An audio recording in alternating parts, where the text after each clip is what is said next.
בתוכנית הראשונה, בסדרה זאת, יעמוד לייב גלנץ על מקורות הלחן היהודי המסורתי ועל אופיו הכללי.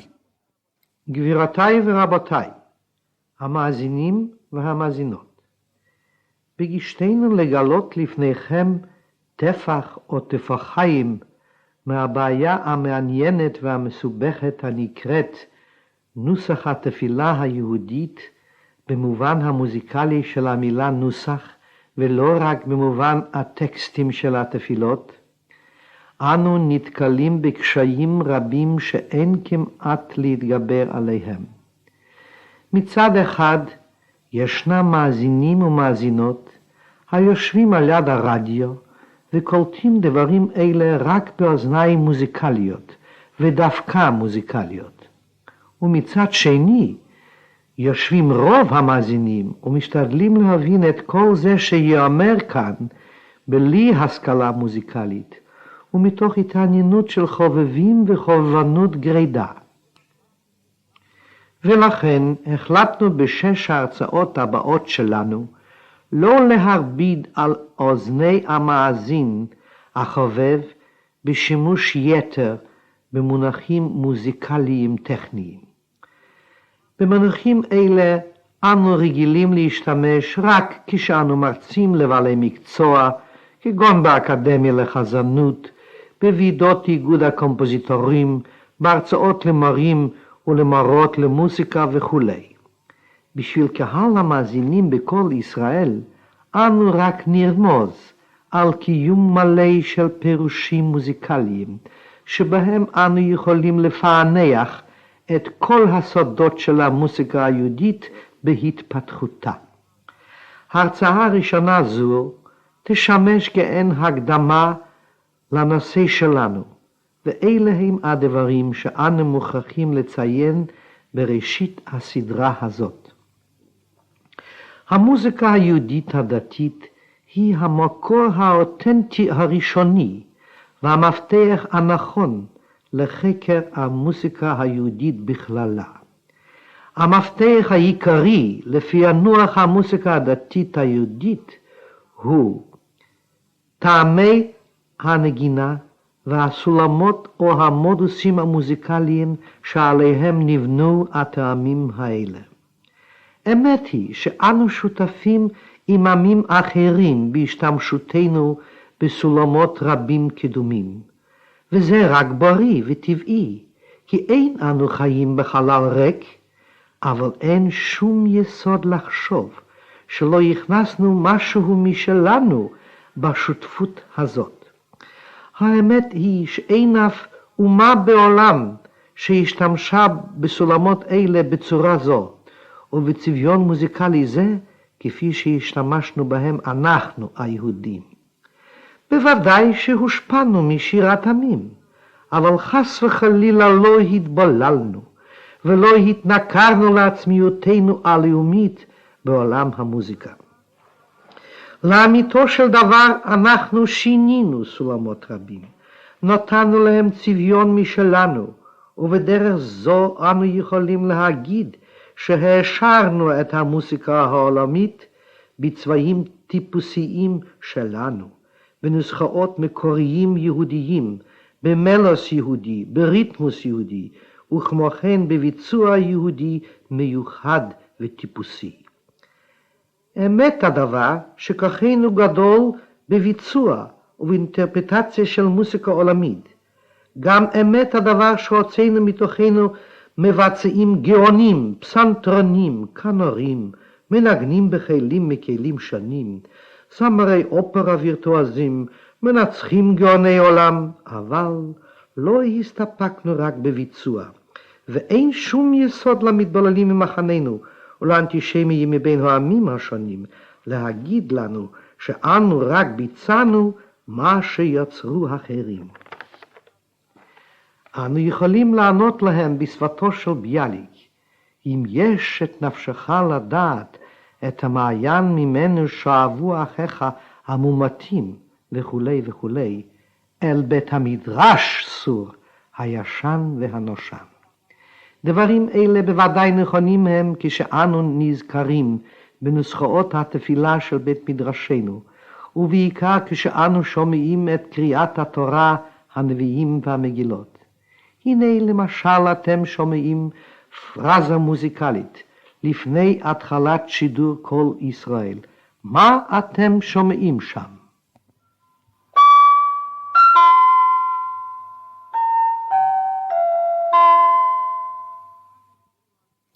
פרזה זו לאמיתו של דבר היא הפרזה המוזיקלית הראשונה בקריאת התורה.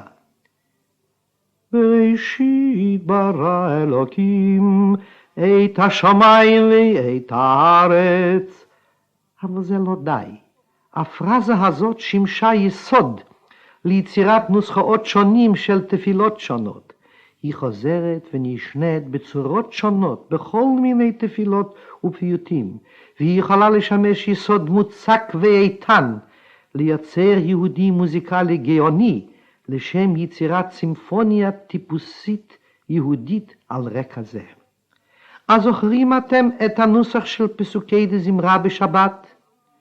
לעשות נקמה לגויים, תוכחות בלאומים, לאסור מלכיהם בזיקים, ונרבדיהם בחבלי ברזל, לעשות בהם משפט כתוב, הראו לכל חסידיו, הללויה, הללויה.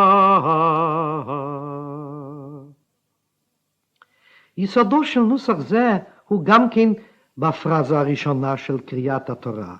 והנה עוד זכר נצחי לפרזה זו. הקידוש של אבא בליל שבת. יום השישי ויחולו השמיים והארץ וכל צבאם.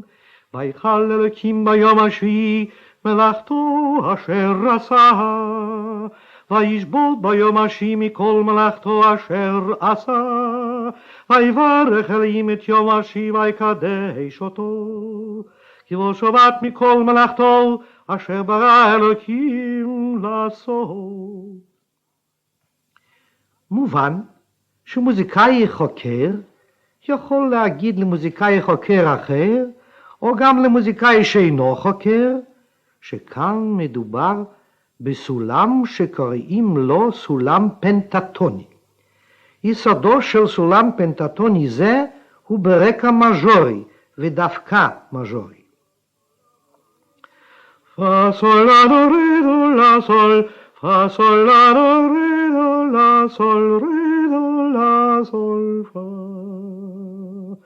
יסלחו לי המאזינים החובבים שאינם בעלי מקצוע, אם אספר להם שאין כל ספק בזה, שסולם פנטטוני זה היה בשימוש במוזיקה היהודית הקדומה, שמקורה בשירת הלוויים בבית המקדש. עובדה היא ששבט שלם זה של לוויים, שחייהם היו קודש וכולו קודש, השתלט על השירה הזאת במשך של 1000 שנים בערך. והנה אנו שומעים בסוף הפסוק של קריאת התורה כאין פינאלה מוזיקלי, בנוסח קצת שונה מהנוסח הקודם. נאזין נא לסוף פסוק זה, שחוזר ונשנה בקריאת התורה. La la la sol do la sol sol sol la fa fa sol la sol do la fa sol re. וכך אנו גם גומרים את הפרזה האחרונה בתורה, לעיני כל ישראל. הפרזה הזאת היא כולה מינורית, בניגוד להתחלת קריאת התורה, שהיא כאמור כולה מז'ורית. פרזה זאת אנו שומעים מכל ילד שמגיע לגיל המצוות בקוראו את ההפטרה. וההפטרה הזאת נבנית אך ורק על פרזה פנטטונית מינורית, ודווקא מינורית. ברוך אתה השם אלוקינו מלך העולם, אשר בחר בנביאים טובים, ורצה ודבריהם הנאמרים באמת. אתם בוודאי תתפלאו אם אני אגיד לכם שיש גם גלגול אחר לאותה הפרזה, ושם הגלגול הזה הוא שיר השירים. אבל בשיר השירים אנו מוצאים גם את המז'ור וגם את המינור באותה הפרזה. נוסח שיר השירים מתחיל במינור ויגמר במז'ור. שיר השירים אשר לשלמה, ישקני מנשיקות פיהו, כי טובים דודיך מיין. La la la la la la la la la la la la la. כלומר, ההתחלה היא מינורית והסוף פסוק הוא מז'ורי, בדיוק ההפך מנוסח קריאת התורה. מכל הנאמר, אנו מאמינים באמונה שלמה שבשביל לכתוב מוזיקה יהודית לא די להשתמש בטקסטים עבריים ולא גם בטקסטים של תנ"ך. הנדל, היידן, באך ואחרים גם הם השתמשו בתנ"ך שלנו, ובכל זאת אין המוזיקה שלהם יהודית כלל וכלל. גם מנדלסון שהיה כביכול כמעט שלנו לא הצליח בהלבשת הטקסטים התנ"כיים בנוסחאות יהודיים. הנוסחאות של תפילותינו הם המפתח הנכון ליצירה טיפוסית יהודית. הנוסחאות היהודיים של בית הכנסת עוד כוחם בהם להזרים מתוכם לנשמות יוצרים מקוריים את המלס היהודי הנכון והעשיר וגם את הריתמוס של יצירה טיפוסית יהודית. ומתוך הבמה הזו אני קורא לקומפוזיטורים היהודים ובעיקר במדינת ישראל לבוא לבית הכנסת ולהאזין למלוס ולריתמוס היהודי בתפילתו כדי להתחדש ולהתעשר ולאסוף כוח רענן ומרענן ליצירת מופת במוסיקה הישראלית. עד כאן המקור הראשוני, בית הכנסת. אבל יש עוד כוח חיוני להמשך השירה העברית, והוא הבית היהודי המסורתי.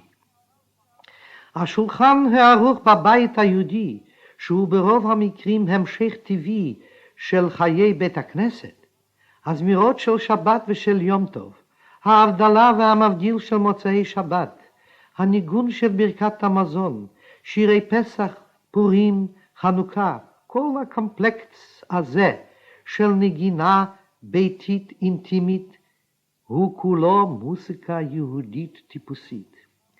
הנה למשל הגלגול של ושמרו שאנו שרים בבית הכנסת. ושמרו זה חי וקיים גם בבית, בזמרת כל מקדש. הנה אדגים לכם קטע של ושמרו. ושמרו בני ישראל את השבת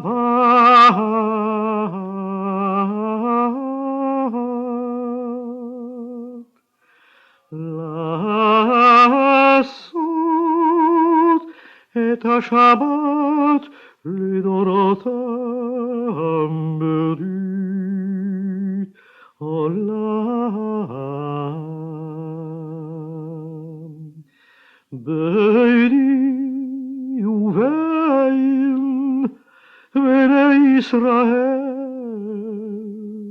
עודי לעולם, כי ששת ימים עשה השם את השמיים ואת הארץ ואת הארץ,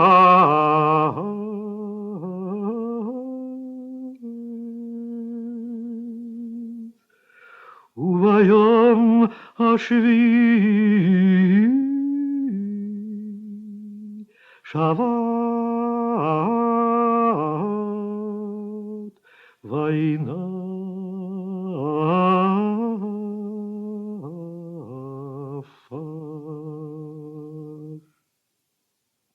והנה גלגולו של ושמרו מבית הכנסת בקטע של כל מקדש בסעודת שבת. קומפוזיציה זו חיברתי בירושלים עיר הקודש באחד מביקוריי בארץ עוד לפני שהתיישבתי בה. מלווה תזמורת סימפונית בניצוחו של מרק לברי.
הוא הדין בכמה ממנגינות לתפילות העוברות מן הפולחן לשולחן. כי שולחן יהודי מסורתי הוא לא רק דבר שבגשמיות. באשר יהודי מסורתי הוא זהיר ונזהר שלא להיות דומה לזה שאכל משולחן זבחי מתים. הנה קטע מתוך יצירתו של יוסף רוזנבלט, רחם נא מברכת המזון, המבוססת על נוסח פנטטוני, מז'ורי ומינורי. רחמנו, אדוני שם אלוהינו, על ישראל עמך, ועל ירושלים עירך, ועל ציון משכן כבודך.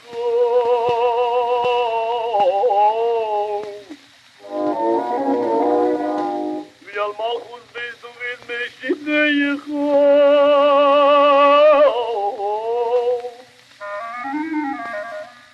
ועל הבית הגדול והקדוש שנקרא שמך לו.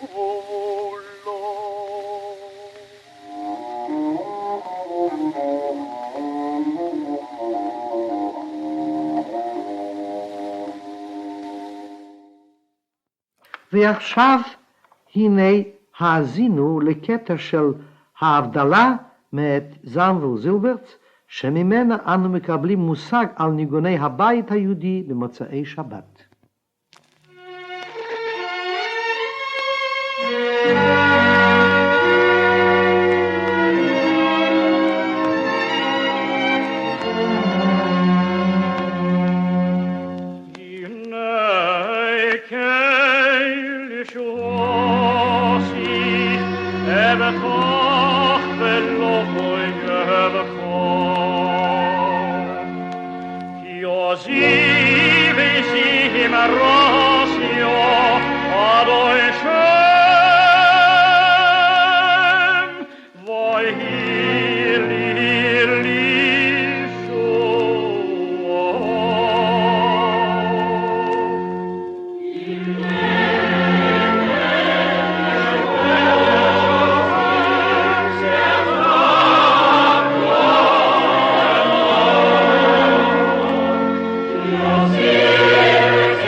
ולבסוף תאזינו גם לאיסמכו של דוד משה שטיינברג, שהיא גם תפילה בבית הכנסת וגם זמר על יד השולחן.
הפעם נתנו לכם הקדמה כללית על הנושא נוסח התפילה. בפעם הבאה, בעוד שבועיים, נשחח על תפילות אחרות ונפרט את הדברים ביתר פירוט.